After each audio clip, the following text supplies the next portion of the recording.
Hello, and welcome to the Knitworthy Podcast. My name is Brianne, also known as Being Brianne on Ravelry and Instagram.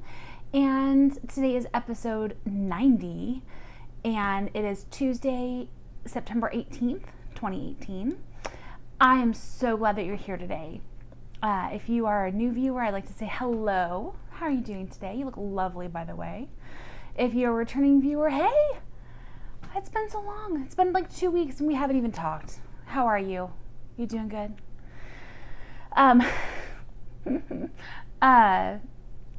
Let's get on with it. There's been so much to talk about, so I can't wait to catch up and let you know what's going on. Let's see. Family news. Evan had his tonsillectomy. We did that just right after the last episode was uploaded, and it was rough. Oh my goodness. The surgeon explained it to me like, you know, like how your belly button, it can either be like an innie or an outie. Apparently your tonsils can be the same way. So your tonsils can either be mostly on the outside or they can kind of be like inside too. And Owen, when he had his tonsils out, you know, it just like a straight cut. And then it was done. Evan, his surgery took a little bit longer, and the doctor came out and he was like, yeah, we had to cut a lot more than I thought we were going to have to because his tonsils kind of went in. So when we got back home, I looked at his throat and like, it's like caverns on either side of his throat. Like, it's amazing. I wish I could show you a picture of it, but it's just, there's no way I could get that picture. Plus, he's still got gross scabby thingies on his throat, and I don't think you want to see that. But it was definitely a much harder recovery for Evan than it was for Owen, just because it was a more, it was more surgery than Owen had. So, Saturday, today is Tuesday, Saturday was the first day that Evan, I do that all the time, it's a mom thing, that Evan did not have his pain medication. I'd slowly weaned him down over the course of a couple days, so he was only getting like a quarter dose the last Friday, but you know, it was just, he was cranky and he was bored and he was hurting and he was just miserable and made life kind of miserable for all of us. Oh gosh. But you know, that's done. He went to school yesterday, which I'm so thankful for. And he's doing a lot better. Still, you know, a little bit on the cranky side, but he's still healing. And he's not doing PE this week, or he's doing very light recess playing. So hopefully, he'll be fine pretty soon. But if you'll remember, last week was birthday and anniversary week. Monday was Owen's birthday. He turned 15. Tuesday was Brian's birthday. He turned 41. And then Sunday was our 18th anniversary. And we had such a good time. But let me tell you, like, it was quite the ordeal. It always is every year. You've got one birthday with cake, and really how many times in a week can you have cake? I mean, it's not like we're suffering over here or anything, but so then Tuesday, they took cake to Brian's work for his birthday. And so then, so I brought home donuts from the specialty donut place in town, and we had Brian's favorite donuts for his birthday celebration. And then you're kind of eating the leftovers those throughout the week. And then Friday we had mom and dad come over to celebrate the birthdays, and so I made berry cobbler because come on now. So it was really delicious. I had some sweet tango apples in there. Oh my goodness, those are amazing. I don't know if you've ever tried a sweet tango apple, but they are so crisp and sweet and beautiful. I had fresh raspberries and fresh blackberries, and then some frozen blueberries that I found in the freezer. Excuse me. And then all you do is you preheat the oven to 350. You take a box of yellow cake mix and kind of pour it on top evenly. A stick of butter, and you put that on top evenly. You kind of cut it up and then disperse it on top evenly. And you bake it for an hour, and it's amazing. That's kind of our cheater way of doing cobbler at our house. But it's so good. So give it a try. Super easy. You can do it. And then, so that was Sunday. After church, Mom and Dad took the kids Saturday, Ailish had a play date. And then Sunday, it was our anniversary, of course. And so Mom and Dad took the kids after church and took them for several hours while Brian and I were able to go on a date. And we went to lunch, and then we went and hit up a couple stores that we needed to run errands at because, we're adults, and apparently that's what we do, is run errands partially during our date.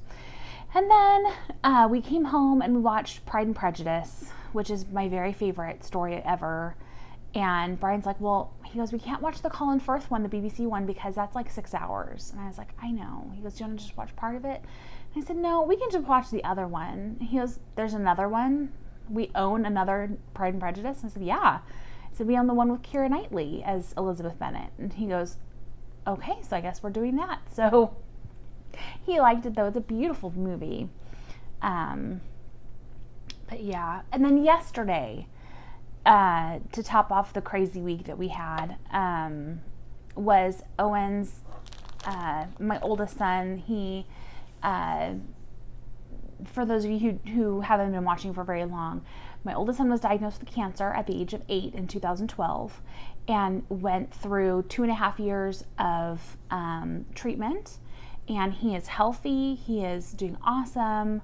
And we went up every month for a year after that, and every other month for a year after that. So that's 4.5 years of going up to St. Louis all the time, which is about a 4.5-hour drive each way.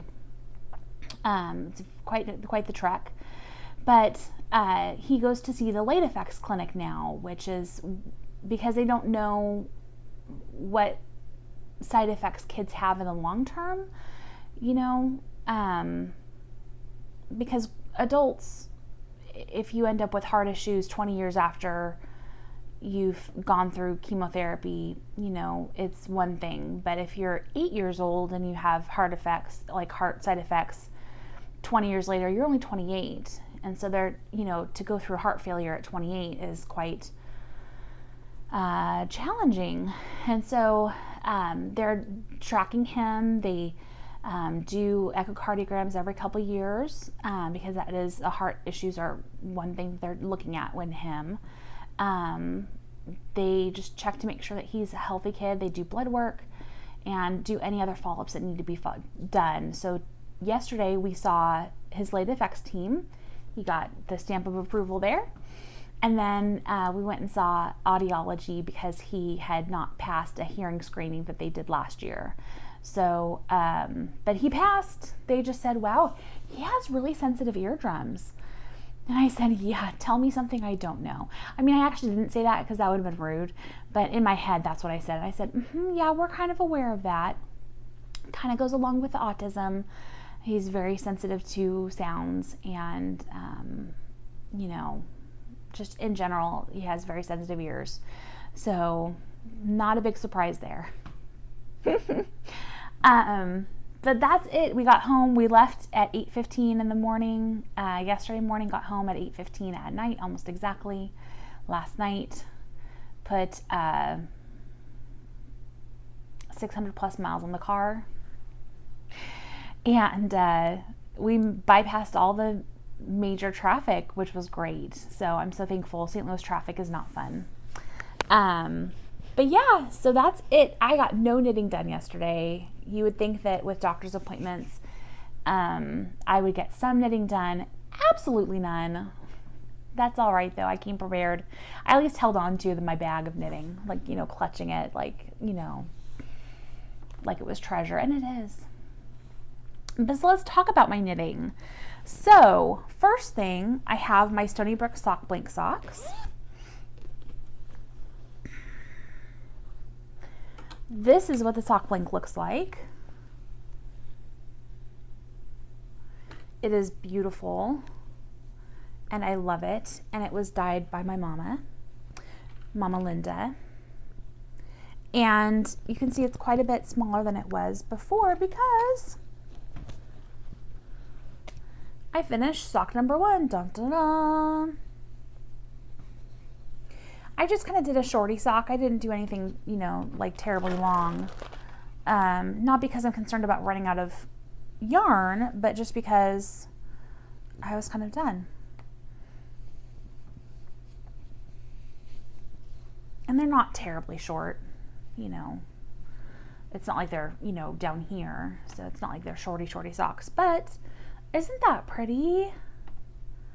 I really love these. I think they're turning out so fun. And I just decided to power through and see, how it felt to continue. And I'm glad I did. Because what was my alternative? My alternative was to unwind the sock blank, get it into a hank of yarn, wash the hank of yarn, weighing it down hopefully to kind of get some of the kink out of because you can see this has been resting and it's still quite kinky. It hasn't been washed or anything, but this is what the yarn looks like immediately after it's been pulled off of the sock blank. Let me show you. It looks like this. So, and then hopefully get most of the kink out of the yarn, and then wind it back up into a cake or a ball of yarn, and then knit from it. Now, Mom, she had dyed up 2 of these and was trying to knit with them, and she'd gone through that process because she knew that she's going to knit a sweater with it. And she knew that knitting with that yarn in that really kind of kinky, wavy, super wavy form was not going to be very successful. So she ended up going through that process of washing it and weighing it down, and it was still ended up quite wavy, which affected the way that her sweater was looking, and she even tried blocking it and it did not come out well. So she has kind of left it on the needles and is trying to figure out what she's going to do. So I decided I wasn't going to bother with that, and I was just going to power through. The only time that I noticed that it really affected anything excuse me, at this point was it was difficult to tension my yarn for knitting and purling on the ribbing of the sock. Excuse me. Especially those first couple rows, as I was trying to get used to it, were a lot looser than I normally would have knitted and purled, but that's okay. So on the second sock, I just started the toe last night after we got home on our trip. So I am a whole 3 increases in to that toe, and I don't know. I don't know what I'll do with the remainders of that sock blank. We'll see how much I have left. It might end up going into my crocheted scrap blanket, but I'm not sure. I haven't tried crocheting with that yarn to see how it turns out, and I'm not imagining that it would be as nice in crochet as it is in knitting because the gauge is so different. So we shall see what happens with that. Okay, next I have Brian's Christmas Socks 2018 version. They look like this. I don't know how much I actually got done on them. Honestly, what most of my knitting time that I had when Evan was sick and recovering was I spent on the other sock. So I did get a little bit done, but not a whole lot, I think. I can't remember, to be honest. But most of my time I spent on the other sock. So here we have this, which is Cascade Yarns Heritage Prints. And this is color number 46, which I think is just lovely. It's a really nice yarn to knit with. It's coming out very soft, but not like so soft that you're afraid that it's going to fall apart on your feet the first time you wear them, because I have had socks like that. And I have had a pair of socks actually do that. Never again. Never again. I'm trying to remember what it was. I think it was Arcania. But I can't remember. It was their sock yarn, but it didn't have any nylon in it, first of all. And I didn't see until I was done with the sock that it wasn't superwash, and it was a very thin sock yarn, which is not a problem for me usually, because I knit at a gauge of, like 1 million stitches to 4 inches, because I knit on size 0s. But they fell apart. I'm serious. The first time I wore them for a day, even in shoes, and not like serious walking, like 30,000 steps or anything, but just my normal everyday walking around. I took off my shoes and there were holes, like big holes. Couldn't fix them. Didn't want to, because if they're gonna fall apart the first time you wear them, that's just not gonna work. So, but this yarn definitely is going to hold up a lot different. And I think I've had really good luck with Cascade sock yarns. I do have several pairs in them. So yeah, so this is for Brian. Let's put that away. Come here, little sock yarn.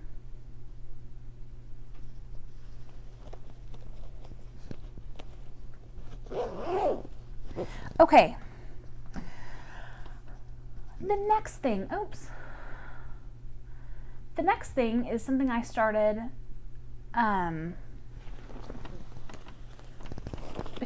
very shortly after I podcasted last. I haven't done a ton on it, but this is the Ultra Pima. Well, I think it uses Ultra Pima, but I think it's just called Rose Trellis Shawl Vest. It's a Cascade pattern using Cascade yarns, but it's designed by Vera Sannon. And it looks like this. I am using Knit Picks Cotlin in the eggplant colorway, which looks like this. Oh, look at that. Yeah. It is 70% cotton, 30% linen, and you get 123 yards to a 50-gram ball. It's a DK weight on 5 to 7 needles, size 5 to size 7, somewhere in there. And you can machine wash it, which is kind of cool, and dry it. I'm using size 7s, I believe. Am I? Yes, I am. Look at that. I don't have a ton done on it so far, just because I have found I was trying to watch television with it. That did not work out so well. I was just so distracted. I can't look down at the pattern, look up at the TV, look down at the pattern, look up at the TV. It's just not going to work. So I can listen to a book while I'm knitting on it, or I can listen to a podcast, but definitely not anything that involves my vision. So here's what it looks like. I don't have a ton of it worked on. I think I did like the 6 rows of garter, and I just finished up row 5 on the lace pattern. It does look very simple. From what I can tell, all you're doing is you're going to knit like a panel of this rose trellis lace pattern, and then you are going to do stockinette as you bind off for the armholes, and then the back panel is stockinette. If I'm reading it correctly,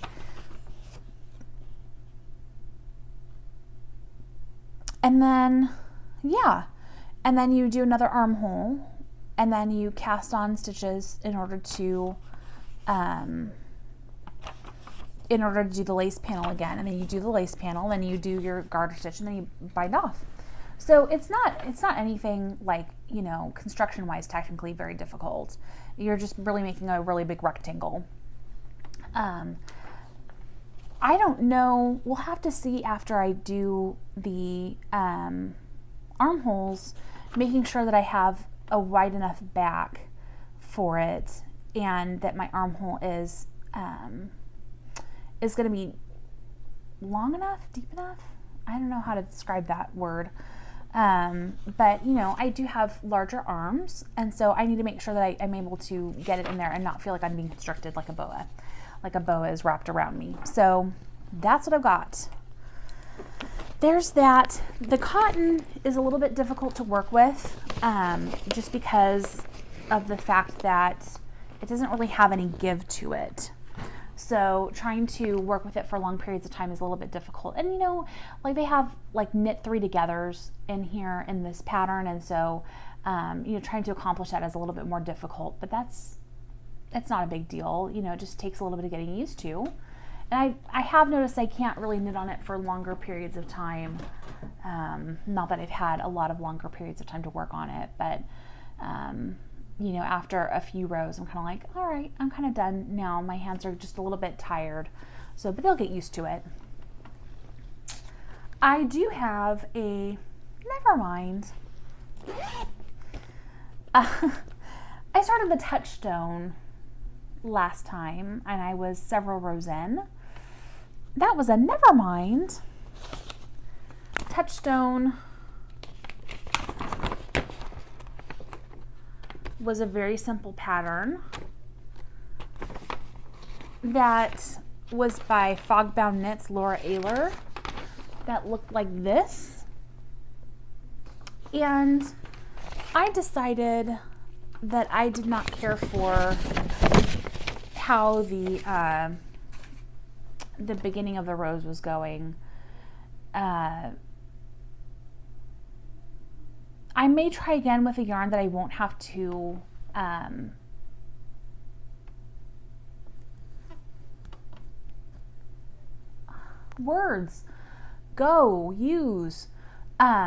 I won't have to alternate skeins, and just because it was a little bit fiddly, and I just didn't really care for how the yarn was working up. So I'm actually going to pull out my needles from this now, and take out my thing here. But it was just, I didn't really care for it. I didn't really do anything much more after this. I just decided that I don't really care for it. And so what I did was, on to Gilding the Lily, I contacted the Loopy U, which is where I purchased this yarn. It's Dream and Color Classy in the My Fair Lady colorway. I purchased this from them last year when my friend Michelle and Lorette and I went to Yarn Fest in Colorado, and we stopped by there, and I wanted to get some special yarn. I love Dream and Color Classy. It's a great yarn to work with, and I had previously knit a February lady sweater out of I think it's the Sea Flower colorway, and so I contacted them and sent them a picture of my yarn, and I said, "Dear friends,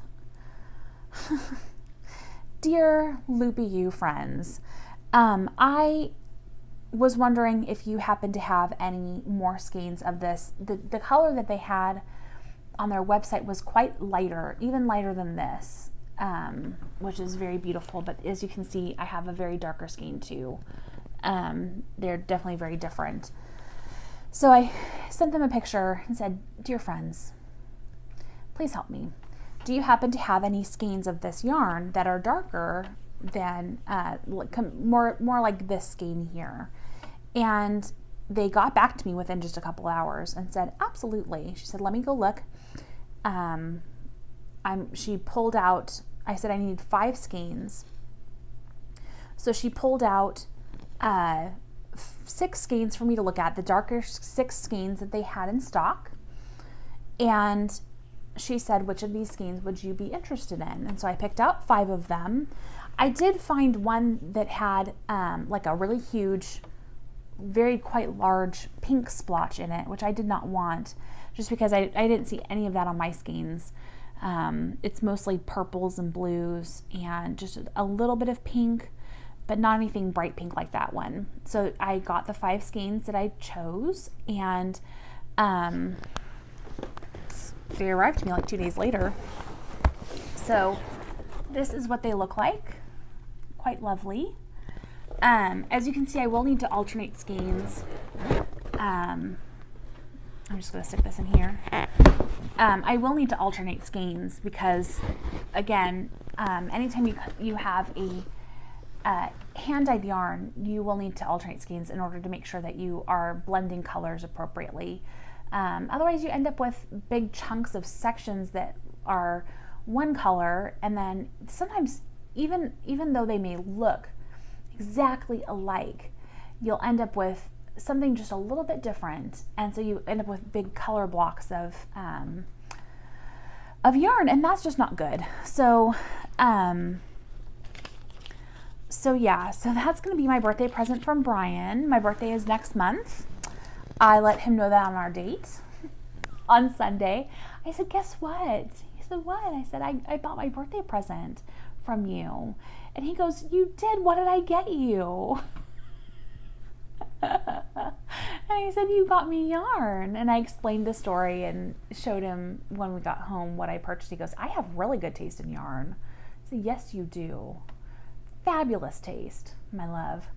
So yeah, so that's that. So I think I'm going to knit another February lady sweater. I really enjoyed knitting that pattern, and it turned out great. I wear it quite often. And I think that the colors will lend themselves really nicely to that pattern. So if you haven't ever seen it before, just look it up, February lady sweater.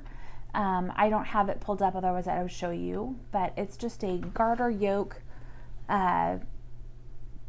cardigan, and then it has I think it's called gull lace, Gull, gull lace, on the sleeves, and there's a little string for you, and then on the lower half of the body. So I'm looking forward to that. I'll cast that on my birthday, I think. We'll see. Hopefully I'm not like working or anything. So let's talk about future knitting. I have 2 socks that are almost halfway done. So that of course means that I need to start planning out what sock I'm going to do next, because planning. I had Brian look in my sock bin that I keep under my bed, which is not really my sock bin because it's all my yarn that I've purchased recently. And he picked out this. This is from Misha's Obsessions, Dyeing, Knitting, Spinning Design. And this is her gold base, and which is a superwash merino nylon fingering weight blend, 400 yards in the Hogwarts Express colorway. She is on Etsy, and I think this is really pretty. As you can see, I'm definitely going for the purpley colors. I've got purple in my rose trellis shawl vest. I've got purple in my My Fair Lady February lady sweater that I'm going to knit. Purple in this, so lots of purple right now. Go figure. But that's okay. I sure do love that color, especially the heathery colors, the really more in-depth colors. So I'm super excited about that. We'll see what I end up doing with it. Maybe a vanilla sock, maybe like since it's a Hogwarts Express colorway, I might do like a Hermione's Everyday sock, that'd be really pretty. Yeah, I think I'm gonna do that. I should write that down or something. But that's what I'm gonna do. Yay! All right, books and stuff. So I totally caught up on Up and Vanished season 1, which is a podcast about a woman in Ocilla, Georgia, who went missing like 12 years ago. And it's more than 12 years ago now, because the podcast was started in 2016. But the whole premise of it is that he is actually a movie documentarian. He started a podcast looking for the truth in this story because it had never been solved, and ended up with just twists and turns, and it was just riveting podcast. Oh my goodness. I went through it. I listened to it a lot while Evan was sick. I'd have one earbud in and the other one out so I could listen for him. He was very needy, so spent a lot of time on the couch watching shows with him, and he didn't want me to knit very much, but I did here and there. But I'd listen to the podcast while he was watching a movie or shows or something, and definitely not something you'd want to listen with children, just because it's very intense in places. There is some language here and there, some very descriptive things on what happened to her, and it's just a sad story. It really is. And so I would just be cautious listening to it, with children around, of course. Not appropriate. There is some language, so if that's something that offends you, then that's not the podcast for you. They do have an explicit rating on some things, on some episodes where there is. It's not like it's a surprise. But yeah, so very intense though. There's a second season that has just been started in August, I believe. And I have listened to the first couple ones. This one I think is it's a little bit more like spooky. So I don't know. We'll see how long I last. I'm not a big spooky person. I like mysteries, but not scary mysteries. Not like, woo mysteries.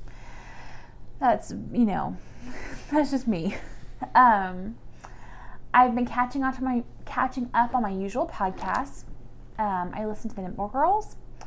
I listen to Prairie Girls Knit and Spin. I love them. I got to meet Prairie Girl Susie at DFW Fiber Fest earlier this year, which was just a joy. Suburban Stitcher, who I also got to meet Diane at DFW. Just One More Row, The Fat Squirrel Speaks. That sounds fun. Stuff you missed in history class. Who else? The Knit Girls.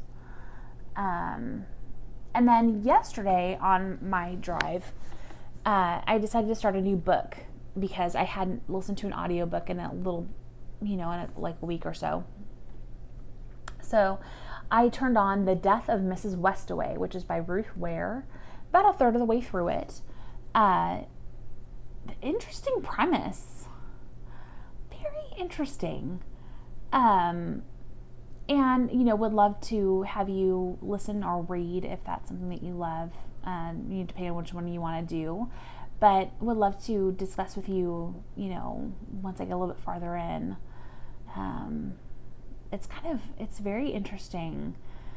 The main character kind of inserts herself into a situation that kind of rapidly becomes a little bit more than she can handle, and is much more than she's expecting. And she is not who they think she is, but she kind of starts to get lost in becoming this other person. I don't know. It's very interesting. So take a look at it, see if it's something that would interest you, and then we can talk about it if you want. I would love that. So that's what I've been listening to and watching. Contest. We have the Festival Craftalong that is rapidly coming to a close. it ends September 30th. Basically, the whole premise behind it, you've got time to finish something, let me tell you. The whole premise behind the Festival Craftalong is that you are going to a festival. Maybe you really are. Maybe it's one just in your imagination. You're going to a fiber arts craft festival. And what would you bring along to show off that you have made? Like, for example, would you bring hand-knitted socks? Would you bring a hand-knitted sweater? Would you bring a crocheted hat or a shawl? Would you bring along stitch markers that you've made? Would you bring along bookmarks that you've tatted to give away to people that you meet that you love or that you are fans of? So that's the premise behind it. It can be a real fiber festival. It could be a made-up fiber festival. Maybe it's a Game of Thrones fiber festival. I don't know. It's all whatever you want it to be. Okay? There's no pressure. You can do more than one project.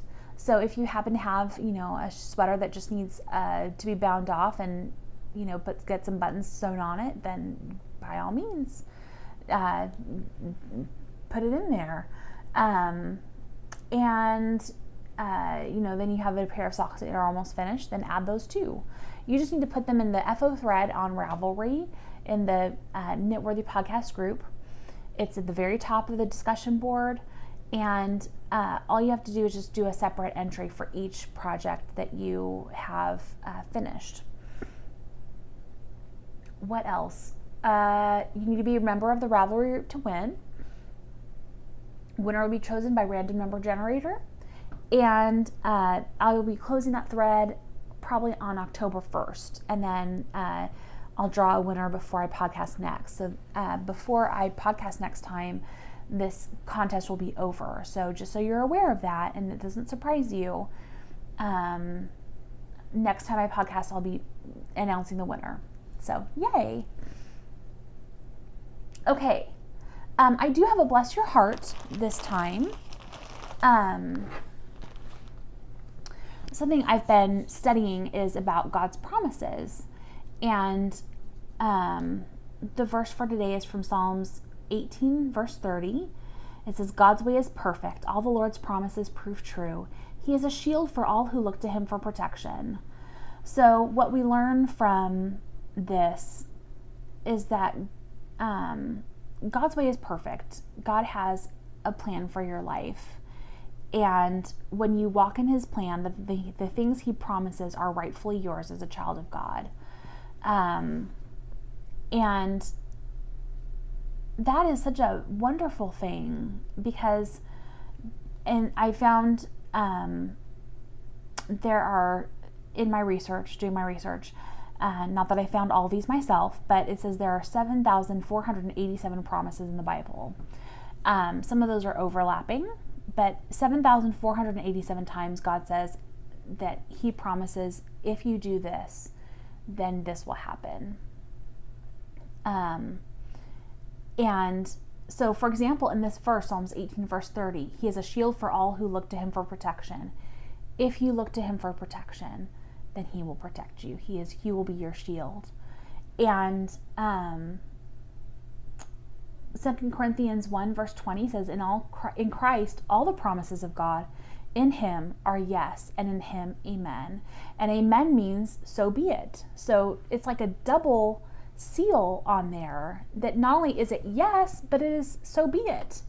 So it's like 2 times God is saying, yes, absolutely. I promise these things to you and I will give them to you. And I think the wonderful thing as I've been starting to study the promises of God is that really they're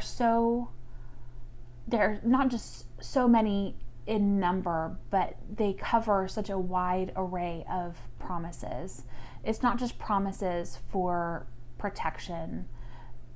It's promises for provision. It's promises for healing. It's promises for grace. Promises for, just any number of situations. And no matter your problem, there's a promise that God will be there and help you. And I think that's the amazing thing to me, is that, no matter what your situation is, number one, God knows. And number two, he's going to be there for you, and he's going to walk through it with you. And he has a promise for you, and not a promise for avoiding bad things in life, because we do live in a world where there is sin. We live in a fallen world where there are consequences for our actions, and for our choices that are not God's way for us sometimes. Natural consequences, if you have $50 to spend for the week and that needs to pay for food and money, and you buy yarn with it, that's your natural consequences. You're going to have some problems later in the week. But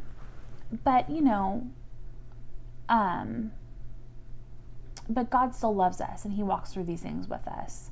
And not that, he's such a good God. He really is, and he loves us, and he wants good things for us. And that's part of what the promises are, is that, when we walk with him, then if we walk with him, if we're following his plan, then these are the promises that we can expect. And I think some people get caught up in the financial aspect of things, the provision and the blessings, financially, but there's so much more than that. And, he promises joy. The joy of the Lord is our strength. When we find our strength in the Lord, then we have joy, right? Joy in the midst of difficult circumstances. Who doesn't want that? We all go through rough times. And but to be able to go through them with joy in our hearts, and peace that passes all understanding, there's something about that is incredible. So that's what I have for you today. Stinking phone. I put it on Do Not Disturb. Was hoping to avoid phone calls, but apparently that did not happen. But anyways, if you want to talk about God's promises, please feel free to message me on Ravelry, or leave a note for me in YouTube. I'll try to answer those. Would love to hear from you about what promises you found in the Bible, for what God promises for us. Or, if you would like to talk about, how to walk with the Lord, or any questions, I would love to talk with you. So message me on Ravelry, leave a note for me on YouTube, or you can email me at knitworthypodcast@gmail.com, and I'd be happy to talk with you. I'm still studying this, so it's something that is, I'm not like a scholar. I'm just studying this on my own, but I would love to chat with you and see, if I can answer your questions, or we can figure it out together. So that is it today, friends. I am so glad that I had a chance to talk with you today. I hope you're doing so well, and I hope that, no matter what life is throwing at you, that you are meeting it with grace, and with maturity, and with wisdom, and handling it in the best way possible. I hope you have your knitting with you too, through it all. That's what did Elizabeth Zimmerman say? You knit on through all crises. Through all situations, even if you just hold on to it and you don't have a chance to knit, just hold on to it in the doctor's office, right? Just like I did. So that is it. Have a wonderful week, and I will see you guys in a couple weeks, and hope everything is going well for you. And knit on, my friends. And just remember, until I see you again, that you are knitworthy. Bye.